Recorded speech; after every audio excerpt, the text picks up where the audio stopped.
सभी श्रोताओं का हार्दिक अभिनंदन। लीजिए सुनिए आर्थर कॉनन डॉयल द्वारा रचित कहानी। सन 1894 के वसंत का समय था, परंतु सारे लंदन की फैशन प्रस्त दुनिया माननीय रोनाल्ड एडेयर की असामान्य और विचित्र सी परिस्थितियों में हुई मौत से दुखी थी और इसमें पर्याप्त रुचि भी ले रही थी। पुलिस की छानबीन में इस अपराध के जो भी ब्यौरे सामने आए, जनता उनको पहले से ही जान चुकी थी। इसमें से बहुत कुछ दबाया भी जा चुका था। चूंकि अभियोजन का मुकदमा इतना मजबूत था कि सभी तथ्यों को सामने लाने की जरूरत ही नहीं पड़ी। अब केवल 10 सालों के बाद मैं उन खोई हुई कड़ियों को ला रहा हूं, जिनसे मिलकर एक बेहतरीन श्रृंखला बनेगी। यह अपराध अपने आप में ही रोचक था, मगर मेरे लिए यह रोचकता उस अविश्वसनीय परिणाम की तुलना में कुछ भी नहीं थी। इस घटनाचक्र ने मेरे साहसिक जीवन में मुझे एक गहरा धक्का और अचरज से भर दिया। अभी भी इतना समय बीत जाने के बाद जब से भर मैं इसके बारे में सोचता हूँ तो मुझे प्रसन्नता, आश्चर्य और अविश्वास की एक बाढ़ सी नजर आती है, जिसमें मेरा मन डूब जाता है।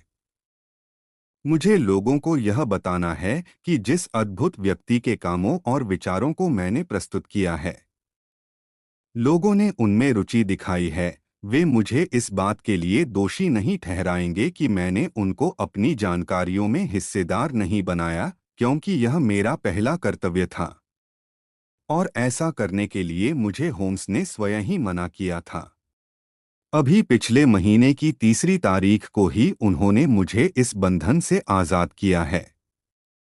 इस चीज की कल्पना की जा सकती है कि शेरलॉक होम्स के साथ मेरी अति घनिष्ठता ने अपराध के क्षेत्र में मेरी गहरी रुचि जगा दी थी। उनकी गैरमौजूदगी में लोगों के सामने आने वाली कई तरह की समस्याओं को ध्यानपूर्वक समझने में मैं कभी भी असफल नहीं हुआ। यहाँ तक कि कई बार अपने खुद के संतोष और उसके समाधान के लिए मैंने उन तरीकों का इस्तेमाल भी किया। हालांकि मैं सफलता से तटस्थ ही रहा, परंतु एडेयर की त्रासदी के अलावा उनमें से ऐसी कोई भी चीज नहीं थी जिसने मुझे प्रभावित किया। इनकी जांच के प्रमाण मुझे किसी ऐसे व्यक्ति या अनजाने व्यक्तियों के खिलाफ ले गए जिन्होंने जानबूझकर हत्या की थी। शेरलॉक होम्स की मौत से समाज को जो नुकसान हुआ था, उसे मैंने इतनी शिद्दत से महसूस किया जितना कि पहले कभी नहीं किया था। इस विचित्र से मामले में इस तरह के बिंदु थे जिनका मुझे यकीन था कि वे उन्हें खासतौर से लुभाते, और वे पुलिस की सहायता भी कर रहे होते या जहां तक भी मुमकिन है, यूरोप के प्रथम प्रशिक्षित अपराध एजेंट के सजग दिमाग का पूर्वानुमान भी पाते। जब मैं सारे दिन घूम रहा था, तब मेरे दिमाग में वह केस भी चक्कर काट रहा था, परंतु मुझे इसका कोई भी उचित समाधान नहीं मिला। कहानी की पुनरावृत्ति के जोखिम से बचने के लिए मैं इसके तथ्यों को संक्षेप में ही दोहराऊंगा, क्योंकि वे लोगों को जांच के परिणाम के रूप में पहले से ही पता हैं। माननीय रोनाल्ड एडेयर मैनूथ के अर्ल के दूसरे बेटे थे, जो कि उस समय ऑस्ट्रेलिया के उपनिवेशों में से किसी एक के गवर्नर थे। एडेयर की मां को ऑस्ट्रेलिया से वापस लौटना पड़ा क्योंकि उन्हें मोतियाबिंद का ऑपरेशन कराना था। वे अपने बेटे रोनाल्ड और बेटी हिल्डा के साथ 427 पार्क लेन में ही रहती थीं। ये युवा समाज के संभ्रांत लोगों के बीच उठते बैठते थे और इनकी न तो किसी के साथ दुश्मनी थी और न ही इनमें कोई खास गंदी आदतें थीं। इनकी सगाई क्रस्टेयर्स की मिस एडिथ वुडले के साथ हुई थी, मगर कुछ ही महीने पहले उनके आपसी समझौते से यह सगाई टूट गई। इस घटना ने अपने पीछे किसी तरह के भावनात्मक चिन्ह भी नहीं छोड़े थे। चूंकि इनकी आदतें और स्वभाव भावुकता विहीन थीं, इसीलिए इनका बचा हुआ जीवन संकीर्ण और रूढ़िगत सामाजिकता में ही गुजरता था।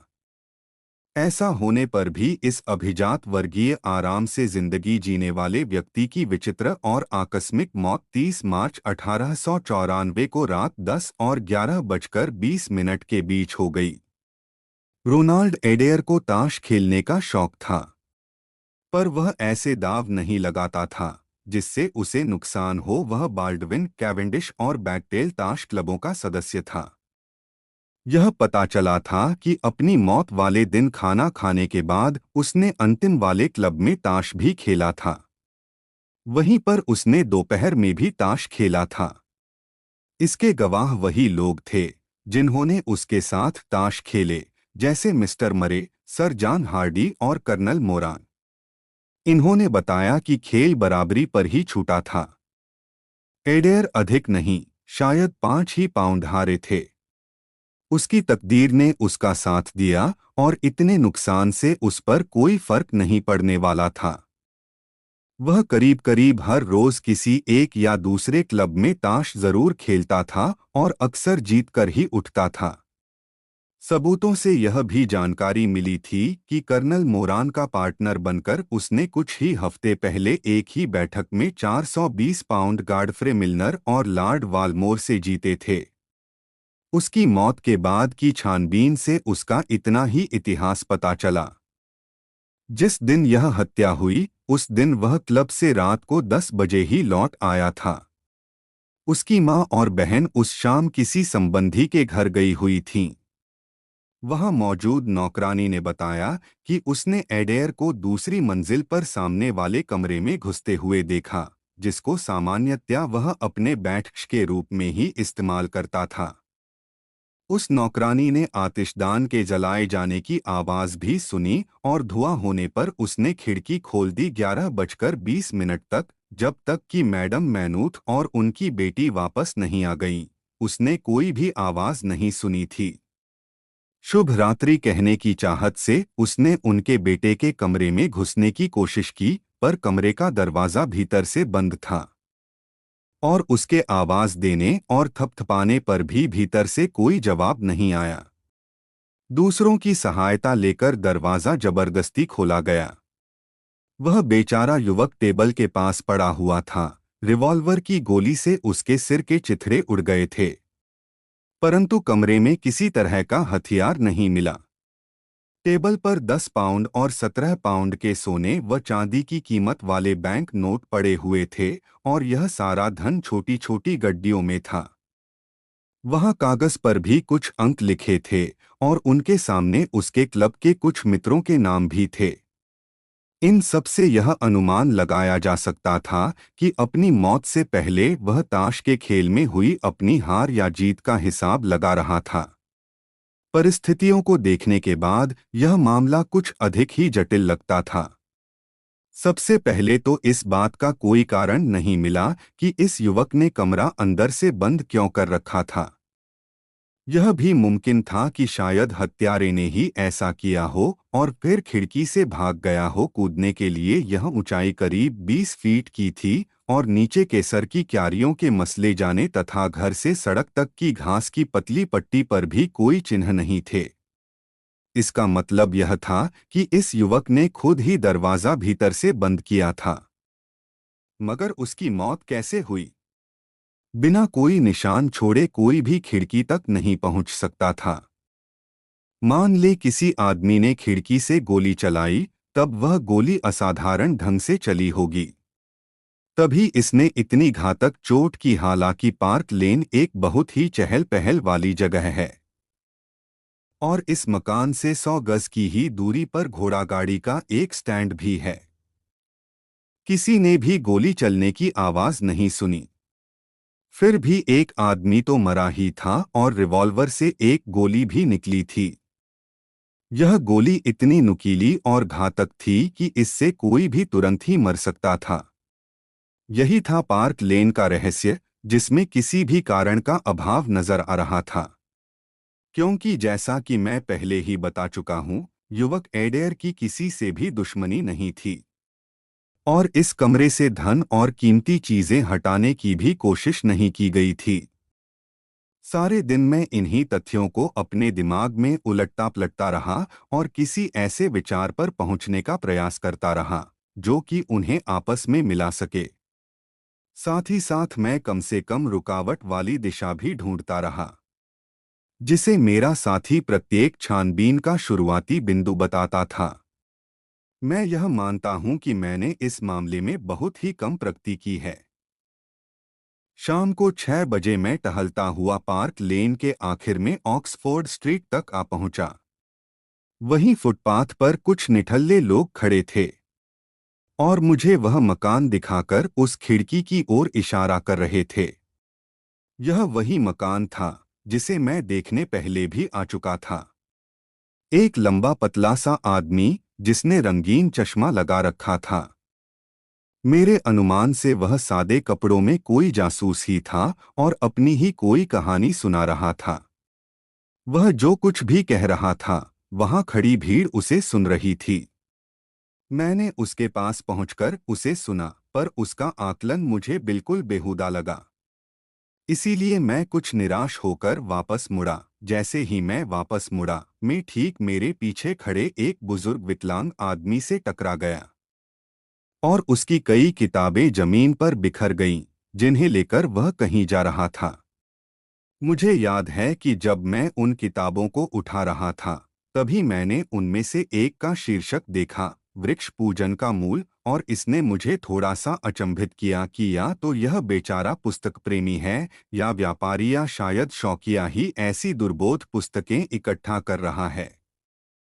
मैंने इस दुर्घटना के लिए उससे माफ़ी मांगी, पर ऐसा लग रहा था कि जिन किताबों के साथ मैंने दुर्व्यवहार किया था, वे उसके लिए बहुत ही महत्वपूर्ण थीं।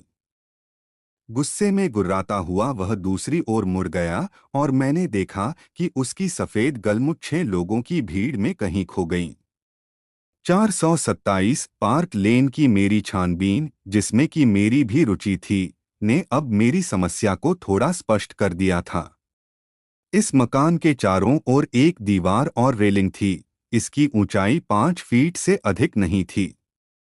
किसी भी आदमी के लिए इसे फांदकर बगीचे में जाना कोई मुश्किल नहीं था।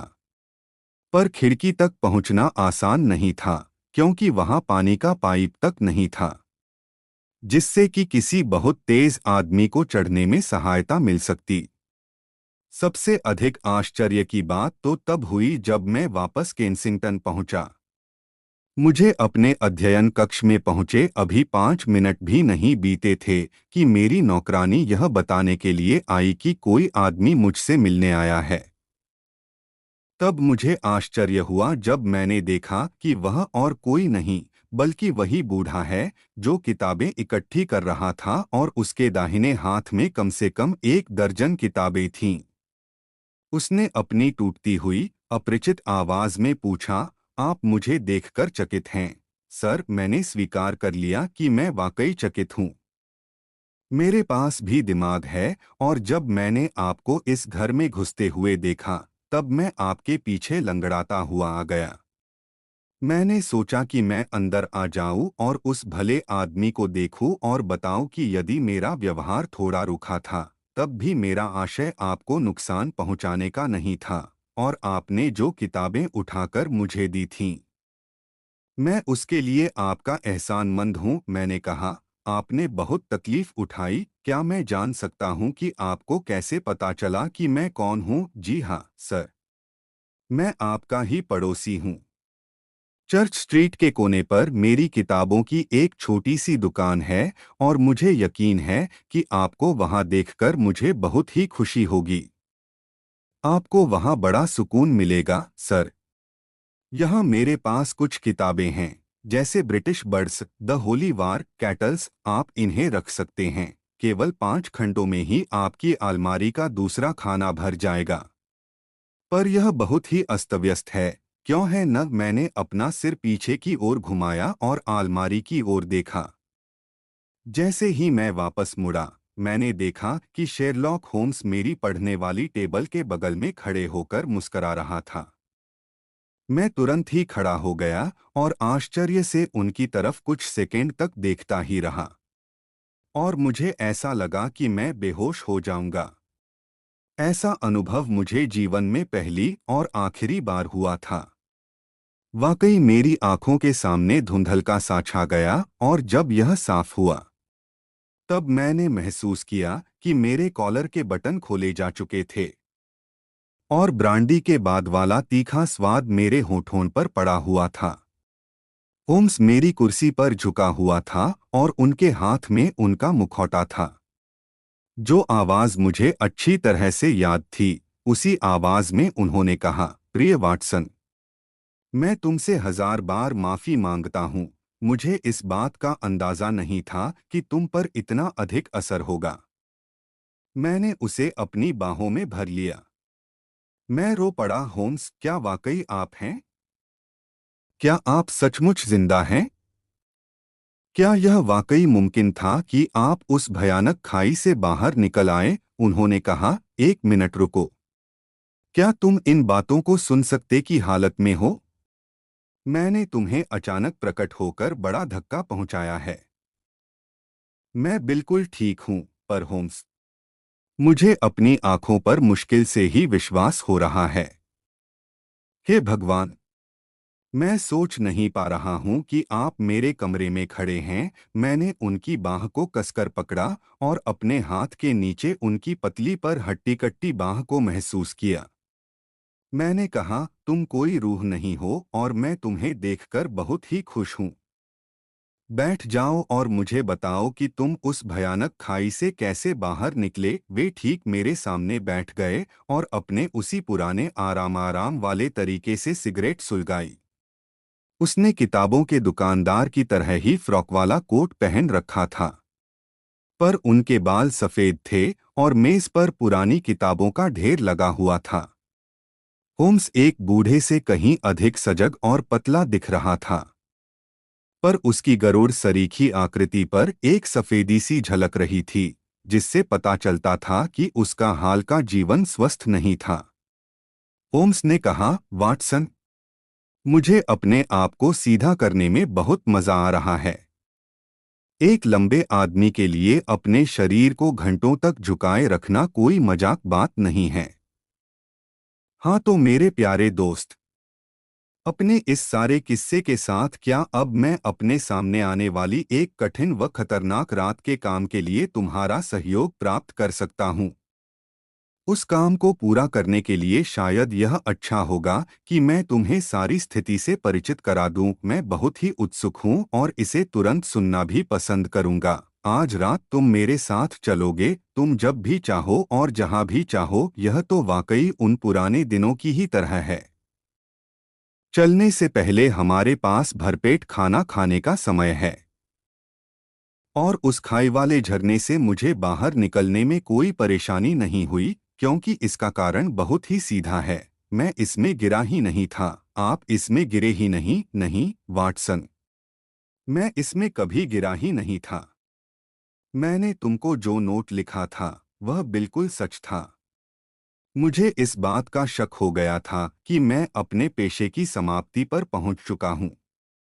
तभी मैंने उस बदशक्ल स्वर्गीय प्रोफेसर मोरियार्टी की आकृति देखी, जो कि उस संकरे रास्ते पर खड़ी थी। और यह रास्ता सीधा सुरक्षा की तरफ जाता है। मैंने उसकी स्लेटी आंखों में एक दृढ़ उद्देश्य देखा। मैंने उसके साथ कुछ बातचीत भी की और उसकी सहज अनुमति से एक आदेश भी लिखा, जो कि बाद में तुमको मिला, जिसे मैंने अपनी सिगरेट की डिब्बी और छड़ी के साथ छोड़ दिया था। मैं फिर संकरे रास्ते पर चल दिया। मोरियार्टी अभी भी मेरे पीछे आ रहा था।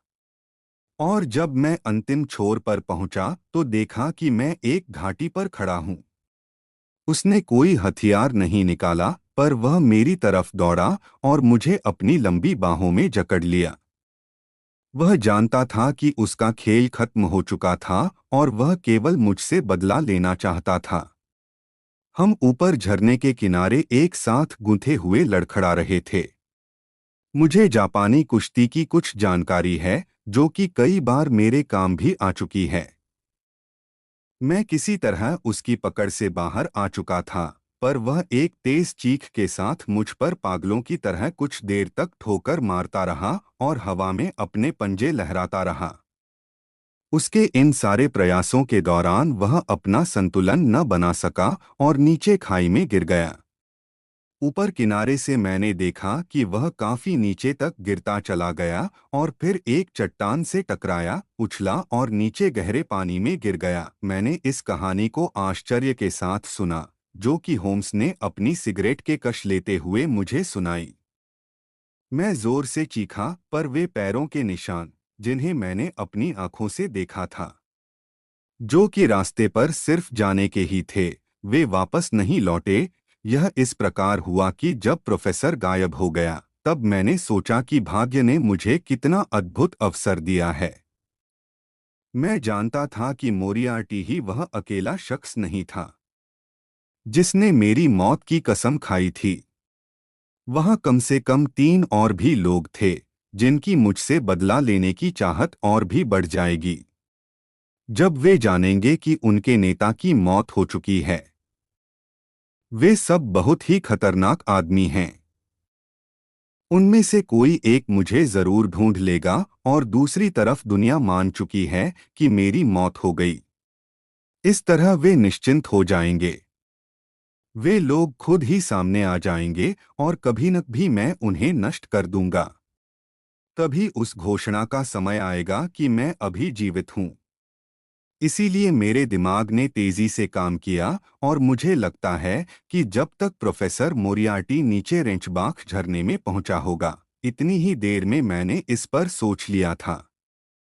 मैं खड़ा हुआ और अपने पीछे उस चट्टान वाली दीवार को देखा, तुम्हारे उस सजीव चित्रण के साथ, वह विवरण जिसे मैंने कुछ महीनों बाद पढ़ा था और जिसमें तुमने इस बात पर जोर दिया था कि वह दीवार बिल्कुल ही सीधी सपाट थी, पर वह बात पूरी तरह से सही नहीं थी।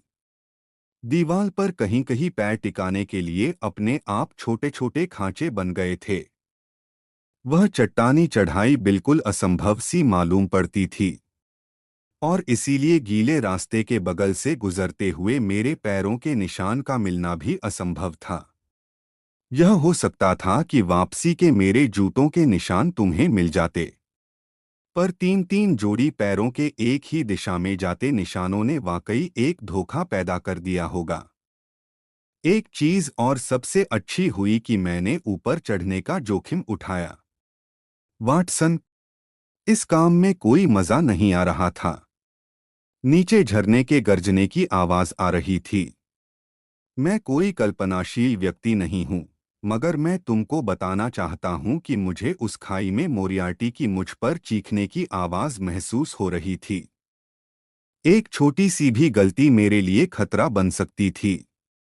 कई बार मेरे हाथों में घास का गुच्छा आया या मेरा पाँव भीगे हुए चट्टानी खांचों से फिसला और मुझे लगा कि मैं गया, पर मैंने ऊपर चढ़ने के लिए संघर्ष किया और कई फीट नीचे की चट्टान पर पहुंच गया, जो कि मुलायम हरी काई से भरी हुई थी और जहां मैं दिखाई न देकर बहुत ही आराम की हालत में लेट सकता था। मैं वहीं लेटा हुआ था जहां प्रिय वाटसन, तुम और तुम्हारे सहयोगी बहुत ही दयनीय तरीके से मेरी मौत की स्थितियों की छानबीन कर रहे थे। अंत में जब तुम सभी ने अपनी कभी न बदलने वाली गलत धारणा को बना लिया और तुम वापस होटल चले आए, तब भी मैं वहीं अकेला पड़ा रहा। मैंने सोचा कि मैं अपने रोमांचकारी कारनामों की समाप्ति पर पहुंच चुका हूं, परंतु एक बिना उम्मीद वाली घटना ने मुझे दिखाया कि अभी भी मेरे लिए कुछ आश्चर्यजनक चीजें बची हुई हैं। तभी एक बड़ी सी चट्टान ऊपर से गिरी, मेरे पीछे जोर की आवाज करते हुए रास्ते पर टकराई और फिर उछलकर झरने में गिर गई। 1 मिनट के लिए तो मुझे लगा कि यह एक दुर्घटना थी, पर अगले ही पल मुझे अंधेरे आसमान की तरफ एक आदमी का सिर दिखाई पड़ा और फिर एक दूसरा पत्थर वहीं पर गिरा जहां मैं लेटा हुआ था।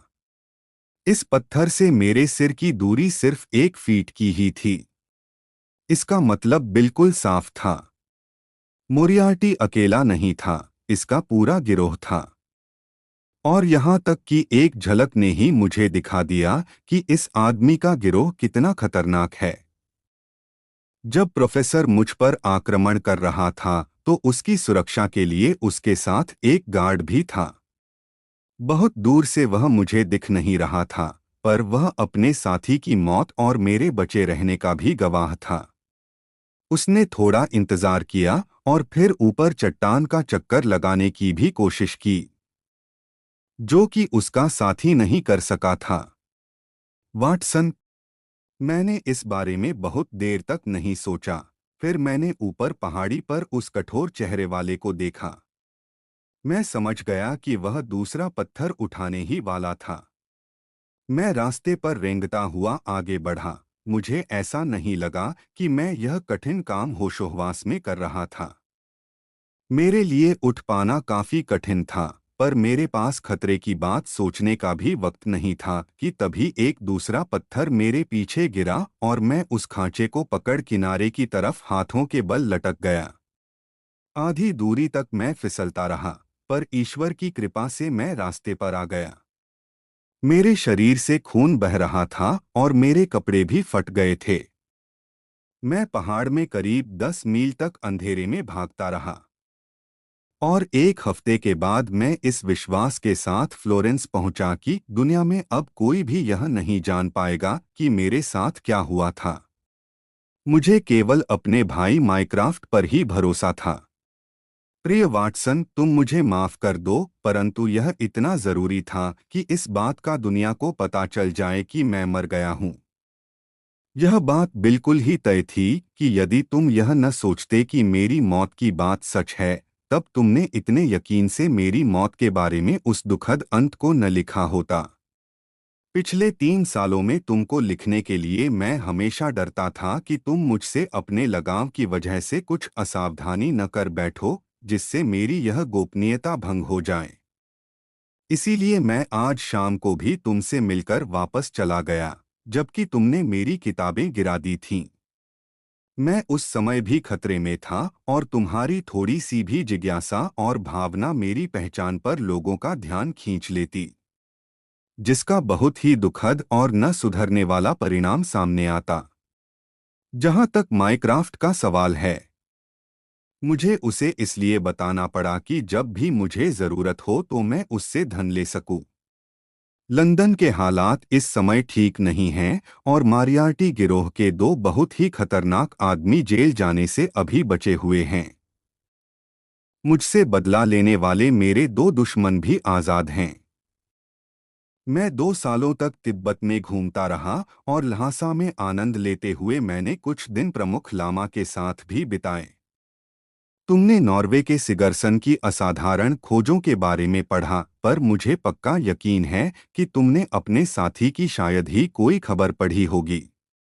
इसके बाद मैं पर्शिया से होकर मक्का पहुंचा और थोड़ा ही पर रोचक समय खलीफा के साथ खार्टूम में गुजारा, जिसका परिणाम यह हुआ कि मैंने विदेश कार्यालय में भी बात कर ली।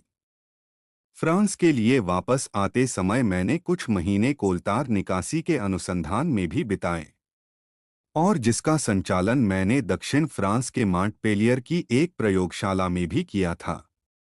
अपने खुद के संतोष और यह जानकर कि मेरा एक दुश्मन लंदन में है, मैं वापस जाने ही वाला था कि तभी पार्क लेन के इस खास रहस्य की खबर ने मुझे जल्दबाजी के लिए मजबूर कर दिया। इस खबर ने अपनी खासियत से मुझे लुभाया ही नहीं, बल्कि इसने मुझे कुछ खास निजी अवसरों के लिए भी आमंत्रित किया। मैं तुरंत ही लंदन आ गया और बैकर स्ट्रीट में मैंने अपने लोगों से संपर्क किया, जिसमें मिसेज हडसन पर तो दौरा ही पड़ गया। माइक्राफ्ट ने मेरा कमरा और मेरे कागज बिल्कुल उसी हालत में रखे थे जैसे कि वे पहले रखे जाते थे। प्रिय वाटसन, देखो, आज ठीक 2 बजे मैं अपने उसी पुरानी कुर्सी पर बैठा हूँ और केवल यही चाहता हूँ कि मैं अपने पुराने साथी वाटसन को दूसरी कुर्सी पर बैठा देखूं, जिसकी वह अक्सर शोभा बढ़ाता है। यही वह अद्भुत विवेचना थी जिसे मैंने अप्रैल की उस शाम को सुना था। यदि यह विवेचना उस लंबे, अलग तरह के शरीर, सजग व जिज्ञासु शक्ल वाले व्यक्ति के द्वारा नहीं सुनाई जाती, जिसे मैंने सोचा भी नहीं था कि मैं फिर से देखूंगा, तब यह एक ऐसी विवेचना होती जो कि मेरे लिए बिल्कुल ही अविश्वसनीय होती। होम्स के व्यवहार से यह मालूम पड़ता था कि उसने मेरी पीड़ा को समझ लिया था और उसकी करुणा शब्दों से अधिक उनके व्यवहार में झलक रही थी। होम्स ने कहा, वाटसन, काम ही दुख की सबसे बड़ी औषधि है। और आज की रात हम दोनों के पास एक छोटा सा काम है, जिसे यदि हम सफलता के परिणाम तक पहुंचा देते हैं, तब यह कार्य हमारे जीवन को पृथ्वी पर पूरी तरह चरितार्थ कर देगा। मैं कुछ समझ नहीं सका और मैंने उससे खुलकर बताने के लिए कहा। होम्स ने कहा, तुम सुबह से पहले काफी कुछ देख और सुन पाओगे। हमारे पास बातचीत करने के लिए अतीत के 3 साल हैं। 9:30 बजने दो, तभी हम खाली मकान के रहस्य पर बातें शुरू करेंगे। जब मैंने खुद को घोड़ा गाड़ी में उसके पीछे बैठा हुआ पाया, मेरी रिवॉल्वर जेब में थी और दिल में उत्साह भरा हुआ था। तब यह समय वाकई उन पुराने दिनों की तरह ही लग रहा था। होम्स बिल्कुल शांत और स्थिर बैठे हुए थे। जैसे ही सड़क पर लगे खंभों की रोशनी उनके गंभीर चेहरे पर पड़ी, तभी मैंने देखा कि विचार में डूबे होने की वजह से उनकी भौहें सिकुड़ गई हैं और उनके पतले होंठ भिंचे हुए हैं।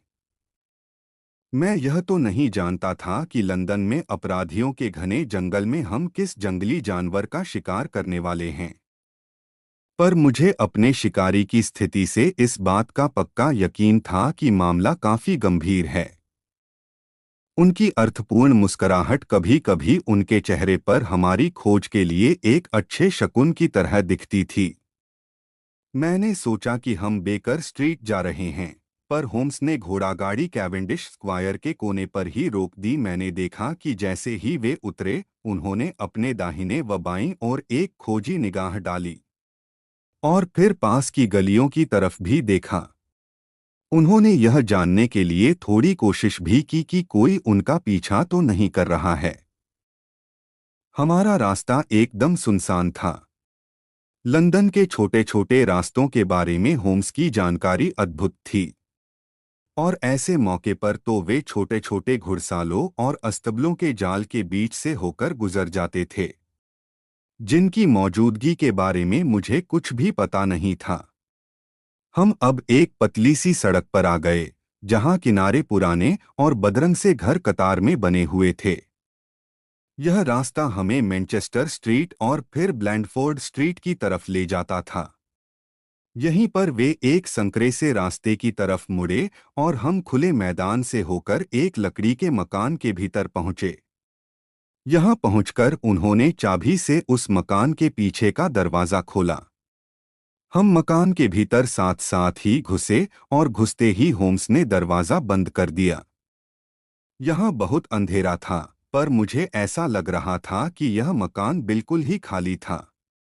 नंगे फर्श पर हमारे जूतों से चलने की आवाज आ रही थी और हमारे फैले हाथों ने तभी दीवार को छुआ, जिस पर कागज के फीते लटके हुए थे। होम्स की पतली और ठंडी उंगलियों ने मेरी कलाई को जकड़ रखा था। वह मुझे एक बड़े से हॉल की तरफ ले गया, जहां दरवाजे के ऊपर रोशनदान से आती धुंधली रोशनी दिखाई पड़ रही थी। ठीक यहीं पर होम्स अचानक दाहिनी तरफ मुड़ा और हम एक बड़े चौकोर कमरे में आ गए, जिसके कोनों में काफी अंधेरा था, पर दूर सड़क से आती धुंधली रोशनी बीच में पड़ रही थी। खिड़कियों पर मोटी धूल जमी हुई थी और वहां लैंप भी नहीं था। हम आपस में एक दूसरे को उंगलियों के सहारे ही पहचान सकते थे। मेरे साथी ने अपना हाथ मेरे कंधे पर रखा और अपने होठों को मेरे कान के पास ले आए और फुसफुसाते हुए बोले, क्या तुम्हें पता है कि हम कहाँ हैं? उस धुंधली खिड़की की तरफ घूरते हुए मैंने कहा, यह जगह पक्के तौर पर बेकर स्ट्रीट ही है। बिल्कुल ठीक। हम अपने पुराने क्वार्टर के ठीक सामने कैंडेन हाउस में हैं, पर हम यहाँ क्यों हैं? क्योंकि यहाँ से बहुत ही अच्छा दृश्य दिखाई पड़ता है। प्रिय वाटसन, थोड़ी सी तकलीफ उठाओ और इस खिड़की के पास आओ, पर इस बात का ध्यान रखो कि तुम बाहर न दिखाई पड़ो। अब अपने पुराने कमरे की तरफ देखो, बिल्कुल परियों की कहानी की तरह लगेगा। हम देखेंगे कि 3 सालों की मेरी गैरमौजूदगी ने मेरी तुमको चौंका देने वाली शक्ति पूरी तरह से खो दी है क्या। मैं धीरे से आगे सरक आया और जैसे ही मेरी आंखें अपनी उस जानी पहचानी खिड़की पर पड़ी, मैंने एक गहरी सांस ली और आश्चर्य से चीख पड़ा। खिड़की खुली हुई थी और कमरे में एक तेज रोशनी जल रही थी। खिड़की के पर्दे पर एक व्यक्ति की आकृति की परछाई दिख रही थी, जो कि कुर्सी पर बैठा हुआ था। उसके सिर का संतुलन, कंधों की चौड़ाई और चेहरे के तीखेपन में कोई भी गलती नहीं थी। उसका चेहरा आधा झुका हुआ था, जिसका प्रभाव उस छाया पर पड़ रहा था। यह छाया ठीक वैसी ही थी जैसी कि मेरे दादाजी फोटो फ्रेम में पसंद करते थे। यह होम्स की बिल्कुल हूबहू मूर्ति थी। मैं इतना आश्चर्यचकित था कि मैंने अपना हाथ अपने पीछे खड़े आदमी की तरफ बढ़ाकर अपना यकीन पक्का कर लिया। वे धीमे से हंसते हुए हिल रहे थे। देखा, मैंने जोर से कहा, हे भगवान! यह तो अद्भुत है, होम्स ने कहा। मुझे यकीन है कि उम्र मुझे न तो बुढ़ा सकेगी और न ही मेरी अनंत विविधताओं की परंपरा को बासी होने देगी। मैंने उसकी आवाज में वही खुशी और गर्व महसूस किया जो कि किसी कलाकार को अपनी रचना पर होता है। यह वाकई मेरी ही तरह है। न मैं इस बात को कसम खाकर कह सकता था कि यह तुम ही हो। इसे बनाने का श्रेय ग्रीनोबल के मॉन्सियर ऑस्कर म्यूनियर को जाता है, जिन्होंने इसको बनाने में अपने कुछ दिन लगाए थे। यह मूर्ति मोम की है। बाकी सब कुछ मैंने आज दोपहर में बेकर स्ट्रीट पहुंचकर किया है। पर क्यों? क्योंकि प्रिय वाटसन, मेरे पास इस बात के पक्के कारण हैं कि मैं यह चाहता हूं, जब भी मैं यहाँ न रहूं तब कुछ लोग यह सोचें कि मैं यहीं हूं। तुम्हें लगता है कि तुम्हारे कमरों पर निगरानी रखी जाती है। मैं जानता था कि वे निगरानी रख रहे हैं। कौन लोग? मेरे पुराने दुश्मन। वाटसन, वही गिरोह जिसका नेता रेंचबाख झरने में डूबकर मर गया था। तुम्हें याद होगा कि केवल वही लोग जानते थे कि मैं जिंदा बच गया हूं। उनको यह विश्वास होगा कि मैं कभी न भी अपने कमरे में वापस लौटूंगा। उन्होंने लगातार निगरानी रखी और आज सुबह उन्होंने मुझे आते हुए देखा था। तुम्हें कैसे पता चला? जब मैंने अपनी खिड़की से बाहर झांका तब मुझे उनका संतरी दिखाई पड़ा, जिसे मैं पहचानता था। वह कम घातक आदमी था। उसका नाम पार्कर है। उसका पेशा गला घोंटना है और इस काम को वह तार से बखूबी अंजाम देता है। मुझे उसकी कोई परवाह नहीं है। मुझे अधिक डर उस भयानक आदमी से है जो कि इसके पीछे है। वह आदमी मोरियार्टी का पक्का मित्र है और यह वही आदमी है जिसने ऊपर पहाड़ी से मुझ पर पत्थर बरसाए थे। यह आदमी लंदन का सबसे खतरनाक और चालाक अपराधी है। यही वह आदमी है जो कि आज की रात मेरे पीछे पड़ा है, वाटसन। और यही वह आदमी है जो कि इस बात से अनजान है कि हम उसके पीछे हैं। मेरे साथी की योजनाएं अब धीरे धीरे खुद ही खुलती जा रही थीं। इसी सुविधाजनक एकांत जगह से देखने वाले देखे जा रहे थे और रास्ता चलने वालों पर ध्यान रखा जा रहा था। उधर से आती हुई एक पतली सी छाया हमें लुभा रही थी और हम इसके शिकारी थे। हम अंधेरे में चुपचाप खड़े थे और जल्दी जल्दी आती जाती आकृति जो कि हमारे सामने से कई बार गुजरी, उसे हम ध्यान से देख रहे थे। होम्स बिल्कुल ही शांत और स्थिर थे, पर मैं कह सकता हूं कि वे बहुत ही सजग थे और उनकी आंखें हर आने जाने वाले आदमी पर टिकी हुई थीं। आज की रात बहुत ही ठंडी थी और नीचे सड़क पर तेज हवा सीटी की आवाज के साथ बह रही थी। बहुत से लोग सड़क पर आ जा रहे थे। उनमें से ज्यादातर ने कोट और गले में मफलर जैसी चीज पहन रखी थी। एक बार मुझे ऐसा लगा कि मैंने एक ही चेहरे को 2 बार देखा है। खासतौर से उन 2 आदमियों पर ध्यान दिया जो कि हवा से बचने के लिए उस मकान के छोटे से बरामदे पर रुके थे।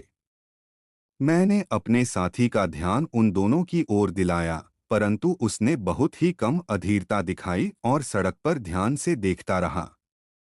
उन्होंने कई बार अपने पैर बदले और दीवार पर अपनी उंगलियां तबले की तरह थपथपाईं। मुझे ऐसा लग रहा था कि वह अब बेचैन हो रहा था, क्योंकि उनकी योजना उसकी उम्मीद के अनुसार नहीं काम कर रही थी। धीमे धीमे जब रात आधी बीत गई और सड़क पर लोग भी आने जाने बंद हो गए, तब वे कमरे में बेचैन होकर इधर-उधर टहलने लगे।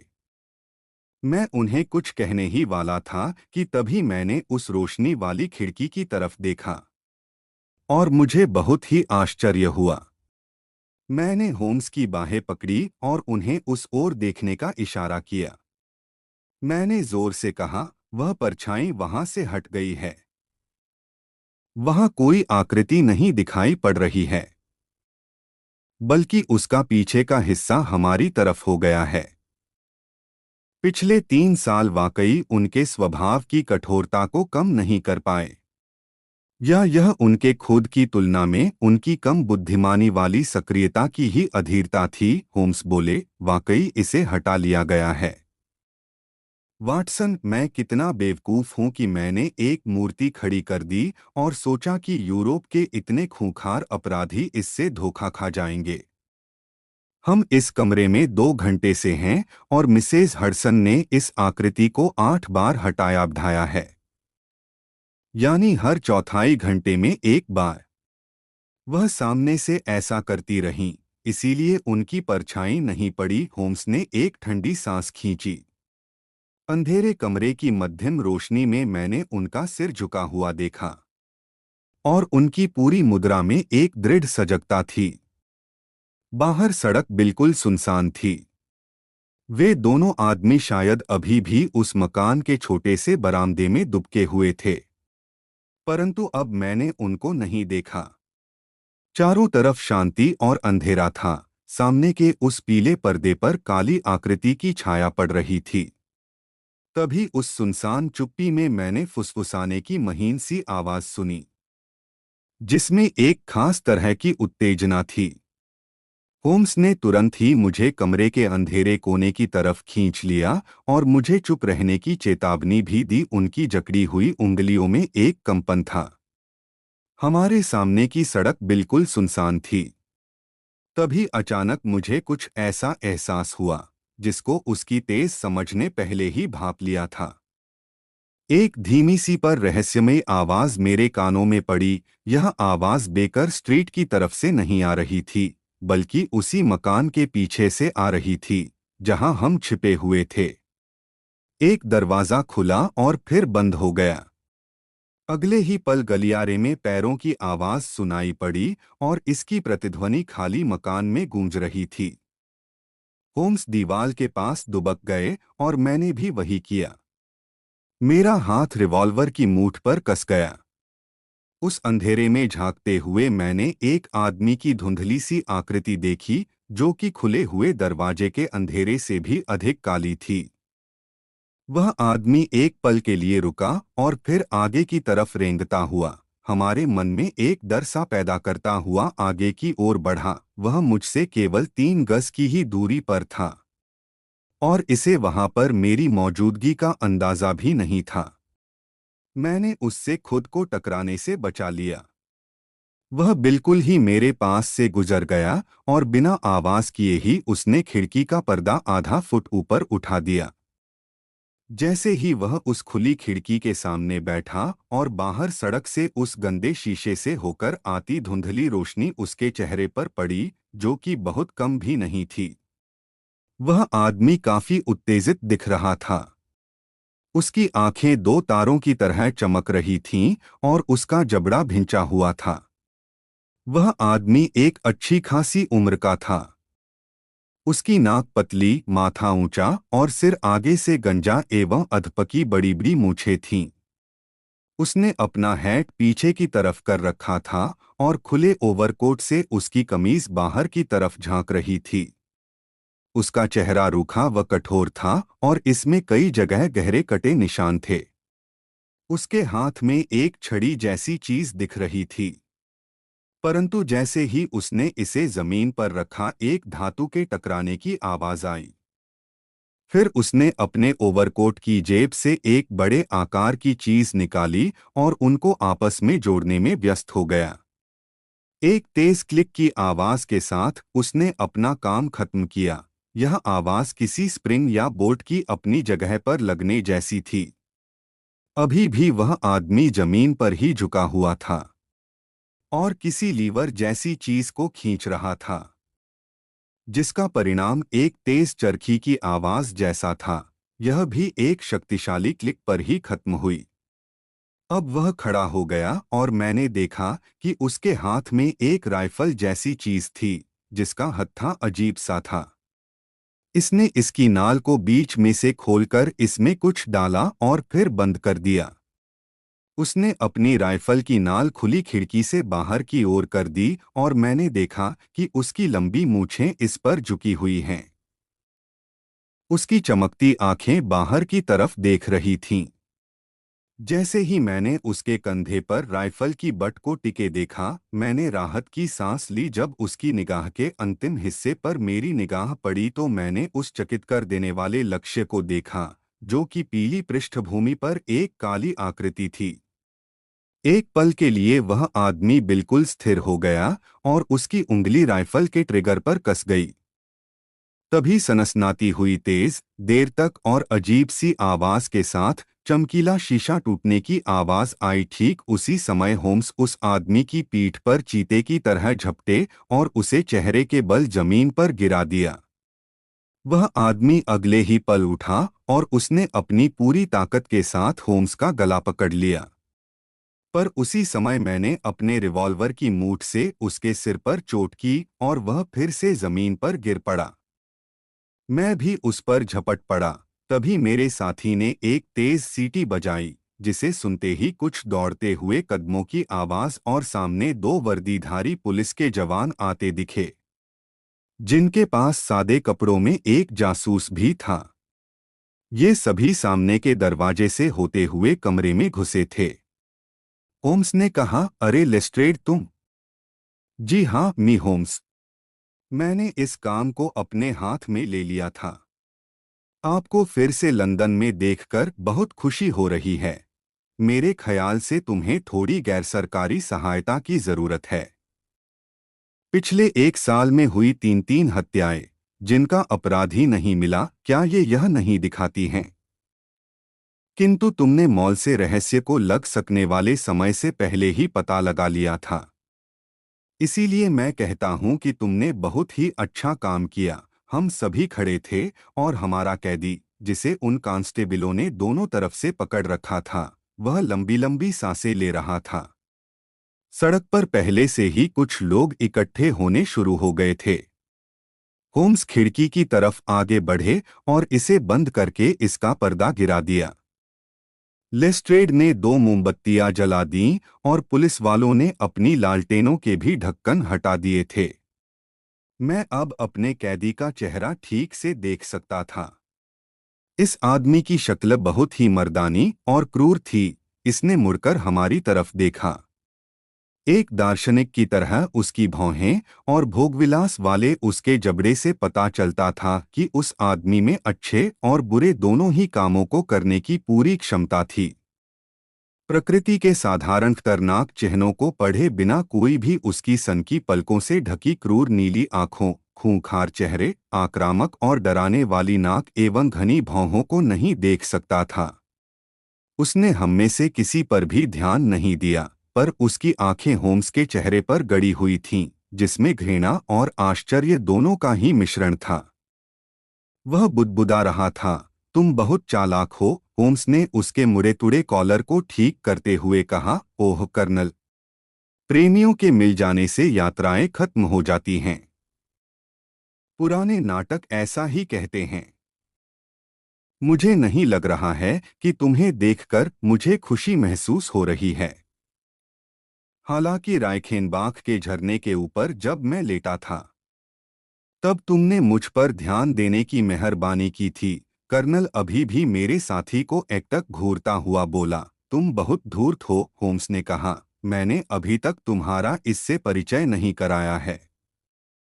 यह आदमी कर्नल सेबेस्टियन मोरान है और किसी समय यह इंडियन आर्मी में था। हमारी ईस्टर्न एम्पायर का यह एक बेहतरीन निशानेबाज रह चुका है। कर्नल, मैं सही कह रहा हूं कि चीतों के शिकार में तुम्हारा कोई सानी नहीं है।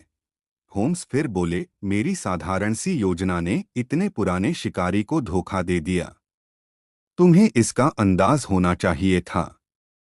क्या तुमने चीते के शिकार के लिए बछड़ा पेड़ में नहीं बांधा है? और तुमने अपनी राइफल के साथ पेड़ पर बैठकर इंतजार भी किया होगा। यह खाली मकान मेरा पेड़ है और तुम मेरे चीते। कई चीते होने की संभावना की वजह से तुमने अपने पास और भी बंदूकें रखी होंगी या तुम्हारा निशाना चुकने पर वे काम आती। उसने दूसरी तरफ इशारा करते हुए कहा, ये हैं मेरी दूसरी बंदूकें, जो कि ठीक वैसी ही थीं। फिर गुस्से से गुर्राता हुआ आगे की ओर झपट पड़ा। पर तभी दोनों पुलिस वालों ने उसे पकड़कर पीछे की ओर ढकेल दिया। उसके चेहरे पर भयानक गुस्सा दिख रहा था। होम्स ने कहा, मैं मानता हूं कि तुमने भी मुझे थोड़ा आश्चर्य में डाल दिया था। मैंने यह नहीं सोचा था कि तुम भी इस काम के लिए इसी खिड़की का इस्तेमाल करोगे। मैंने सोचा था कि तुम सड़क से ही अपने काम को अंजाम दोगे। इसीलिए मेरे साथी लेस्ट्रेड और उसके सहयोगी वहीं तुम्हारा इंतजार कर रहे थे।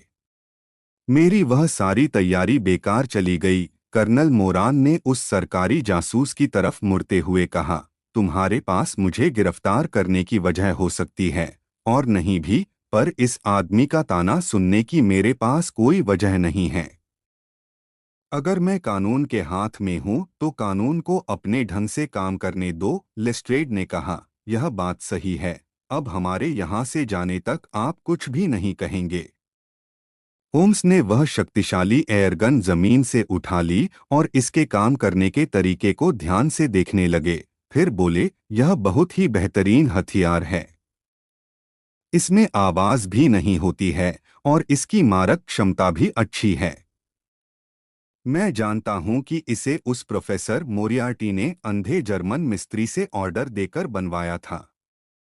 मैं इसके बारे में कई वर्षों से जानता था। हालांकि इसे इस तरह से परखने का अवसर मुझे पहले कभी नहीं मिला।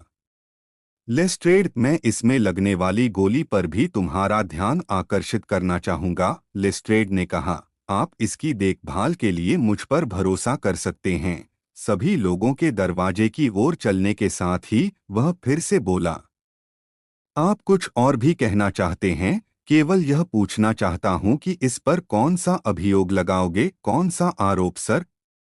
इसने शेरलॉक होम्स की हत्या का प्रयास किया है। ऐसा नहीं है लेस्ट्रेड, मैं इस मामले में आना नहीं चाहता हूं। इसका सारा श्रेय तुम्हें जाता है। हाँ लेस्ट्रेड, मैं तुम्हें बधाई देता हूं। इसमें तुमने अपनी चालाकी और साहस दोनों ही इस्तेमाल किए और इसे पकड़ लिया। किसे? किसे मिस्टर होम्स? यही वह आदमी है जिसने पुलिस की सारी कोशिशें बेकार कर दी थीं। यह आदमी कर्नल सेबेस्टियन मोरान है, जिसने माननीय रोनाल्ड एडेयर की हत्या इसी एयरगन से 427 पार्क लेन के सामने वाली खुली खिड़की से पिछले महीने की 13 तारीख को की थी।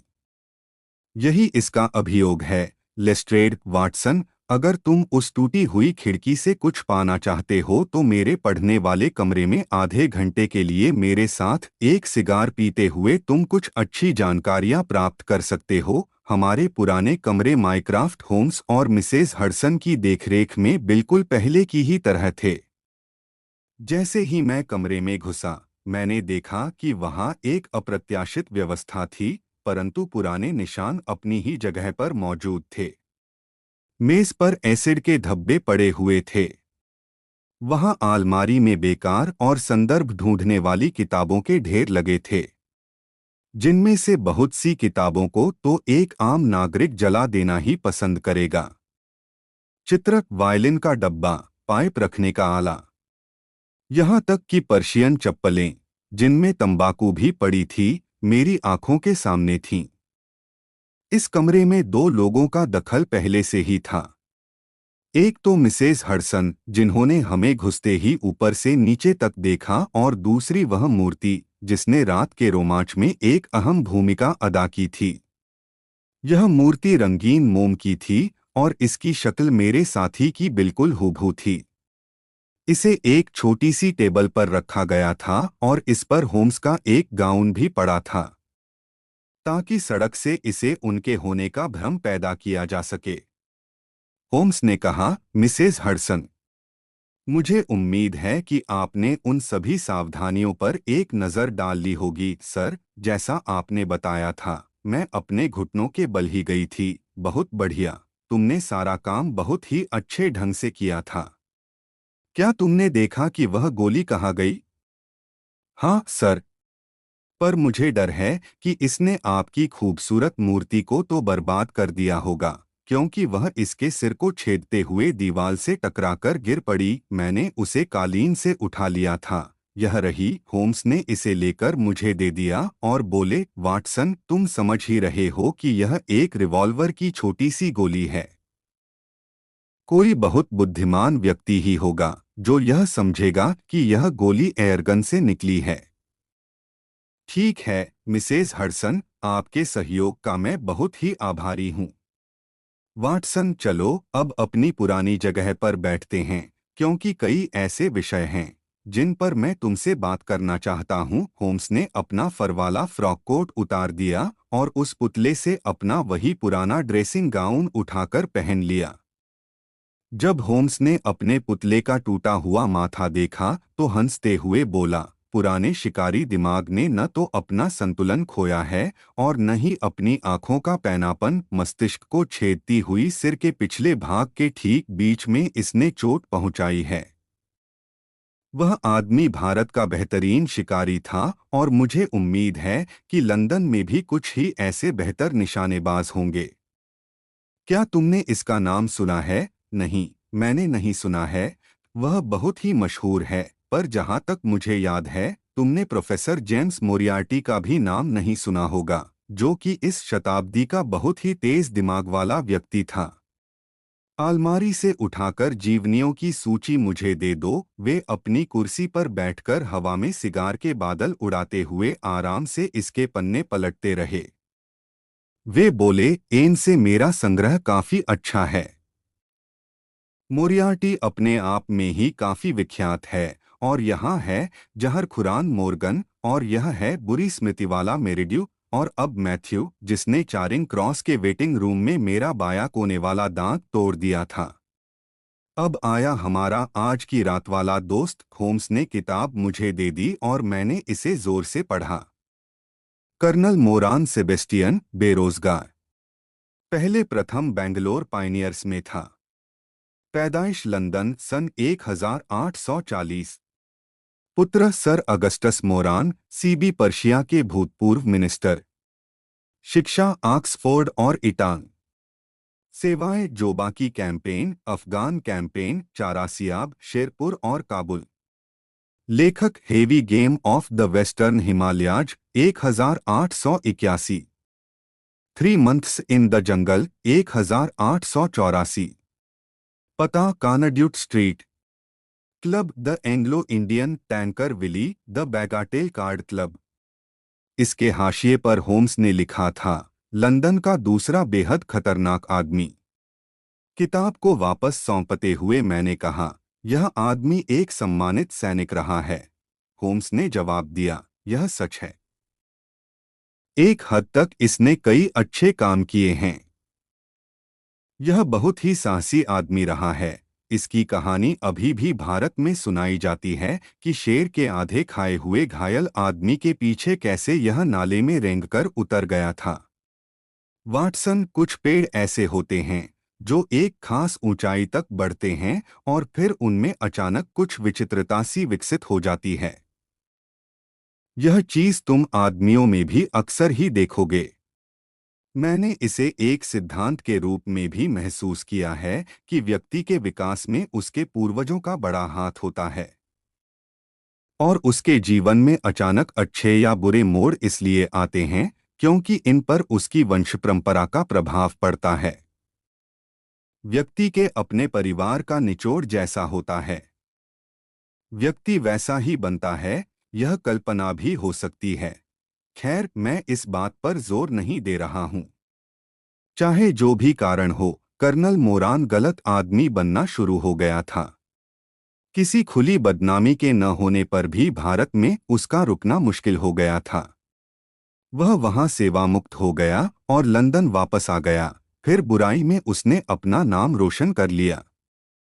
यही वह समय था जब उसे प्रोफेसर मारियार्टी ने पसंद कर लिया और उसे अपने आदमियों का मुखिया भी बना दिया।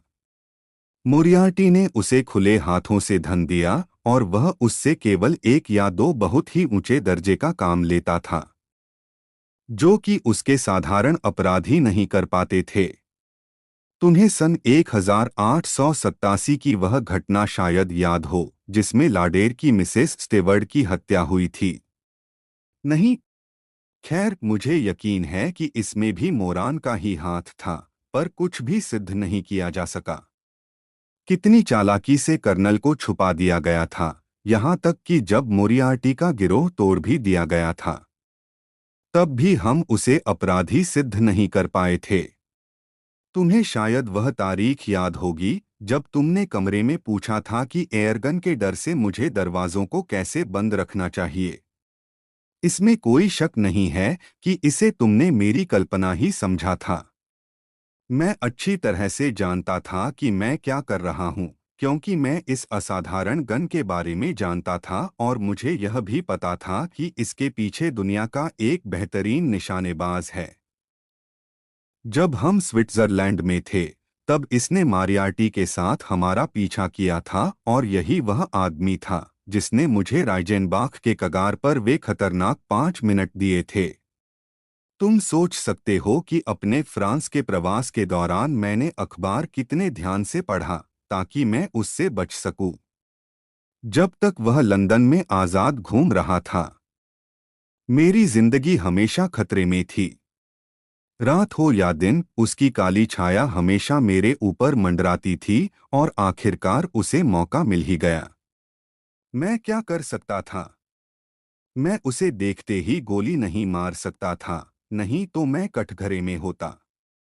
मजिस्ट्रेट से इस बारे में कहने में भी कोई फायदा नहीं था। वे केवल खतरनाक संदेह पर दखल नहीं दे सकते थे। इसीलिए मैं कुछ भी नहीं कर सका। किंतु मैंने अखबार की खबरों को यह जानते हुए देखता था कि कभी न कभी मैं उसे पकड़ ही लूंगा। तभी रोनाल्ड एडेयर की हत्या की खबर आई। आखिरकार मेरा मौका आ ही गया। मैंने जो किया, इससे क्या यह नहीं पता चलता था कि कर्नल मोरान ने ही यह काम किया है। उसने उस युवक के साथ ताश खेले और क्लब से उसके घर तक पीछा करके उसकी खुली खिड़की से उसे गोली मार दी। इसमें अब कोई संदेह नहीं है। वे गोलियां ही उसके गले का फंदा बन चुकी हैं। मैं जैसे ही यहाँ पहुंचा, मुझे उसके संतरी ने देख लिया और मेरे अनुसार उसने तुरंत ही कर्नल को मेरी मौजूदगी के बारे में सूचित कर दिया होगा। उसने मेरी वापसी को इस अपराध से जोड़ने में देरी नहीं की और इसके लिए वह खूंखार तरीके से तैयार हो गया।